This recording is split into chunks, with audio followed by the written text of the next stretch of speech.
She has a soft, pleasant voice, but your voice is rough. You are the wolf." Then the wolf went away to a shopkeeper and bought a great lump of chalk, ate this, and made his voice soft with it. Then he came back, knocked at the door of the house, and cried, "Open the door, dear children. Your mother is here and has brought something back with her for each of you." But the wolf had laid his black paws against the window, and the children saw them and cried, "We will not open the door. Our mother has not black feet like you. You are the wolf." Then the wolf ran to a baker and said, "I have hurt my feet. Rub some dough over them for me." And when the baker had rubbed his feet over, he ran to the miller and said, "Strew some white meal over my feet for me." The miller thought to himself, "The wolf wants to deceive someone," and refused. But the wolf said, "If you will not do it, I will devour you." Then the miller was afraid and made his paws white for him. Yes, so are men.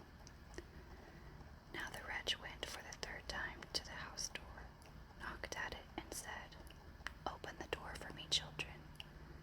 Your dear little mother has come home and has brought every one of you something from the forest with her." The little kids cried, "First, show us your paws, that we may know if you are our dear little mother." Then he put his paws in through the window, and when the kids saw that they were white, they believed all that he said and opened the door. But who should come in but the wolf? They were terrified and wanted to hide themselves. One sprang under the table, the second into the bed, the third into the stove, the fourth into the kitchen, the fifth into the cupboard, the sixth under the washing bowl, and the seventh into the clock case. But the wolf found them all and made no delay, but swallowed one after the other down his throat. The youngest in the clock case was the only one he did not find.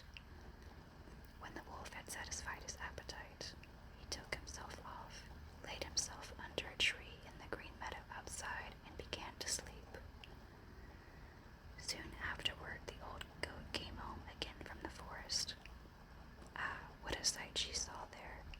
The house door stood wide open, the table, chairs, and benches were thrown down, the washing bowl lay broken to pieces, and the quilts and pillows were pulled off the bed. She sought her children, but they were nowhere to be found. She called them one after another by name, but no one answered. At last, when she called the youngest, a soft voice cried, "Dear mother, I am in the clock case." She took the kid out, and it told her that the wolf had come and had eaten all the others. Then you may imagine how she wept over her poor children. At length, in her grief, she went out, and the youngest kid ran with her. When they came to the meadow, there lay the wolf by the tree, and he was snoring so loud that the branches shook. She looked at him on every side and saw that something was moving and struggling in his stomach. "Ah," she said. "Ah," said she, "is it possible that my poor children, whom he has swallowed down for his supper, can still be alive?" Then the kid had to run home and fetch scissors and a needle and thread, and the goat cut open the monster's stomach. Hardly had she made one cut than a little kid thrust its head out, and when she had cut farther, all six sprang out one after another, and were all still alive and had suffered no hurt whatever, for in his greediness the monster had swallowed them whole. What rejoicing